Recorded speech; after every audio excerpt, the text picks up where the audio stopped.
אהלן חבר'ה, רציתי להגיד לכם כמה דברים לגבי לשכת תעסוקה שלמדתי אחרי שהלכתי וחתמתי שם, כל מיני שאלות שהיו לי ולא ידעתי את התשובה, אז אני מרכז לכם את כל התשובות ביחד, ככה שיהיה לכם הרבה יותר קל.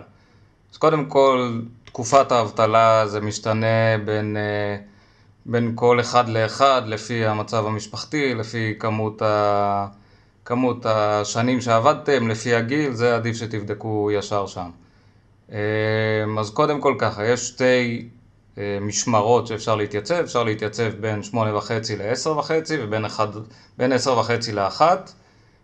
במידה ושמו אתכם בין 8:30 ל-10:30 ובא לכם להתעורר מאוחר, אתם יכולים לבקש ואולי יעביר אתכם למשמרת היותר מאוחרת. לי זה עבד, זה יותר כיף ככה להתעורר יותר בכיף באבטלה. כמה דברים לגבי הימים. בכל 4 חודשים מורידים לכם 5 ימים ראשונים, אבל הימים האלה נספרים בסוף, זאת אומרת אפשר לנצל אותם לקראת הסוף, הם פשוט נדחים לסוף. ככה גם לגבי ימי מחלה, אם במידה וחליתם באותו יום של ההתייצבות, אז תראו שזה יורד לכם יום, אבל גם היום הזה יתווסף לכם לקראת הסוף.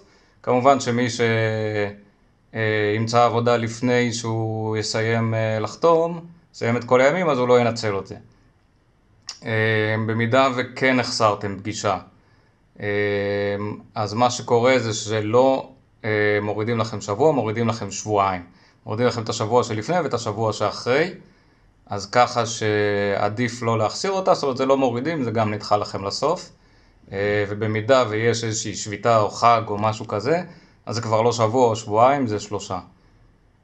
אם אתם כן טסים לחול נניח, אז עדיף להגיע כמה שיותר קרוב לזמן הטיסה.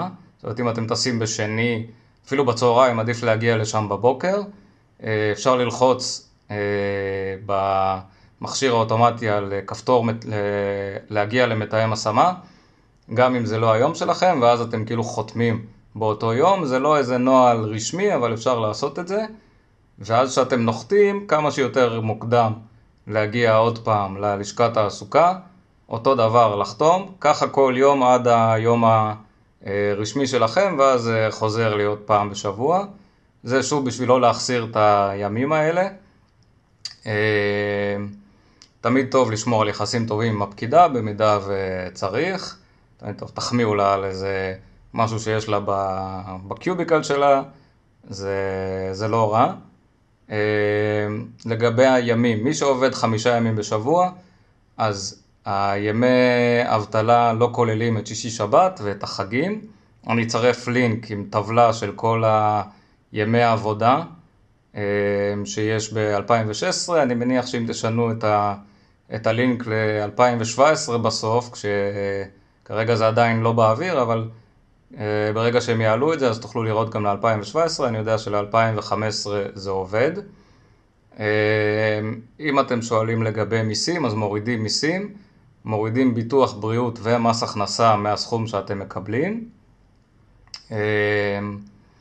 אז זה שתדעו, זה תלוי בסכום שאתם מקבלים, כמה מאות שקלים כנראה.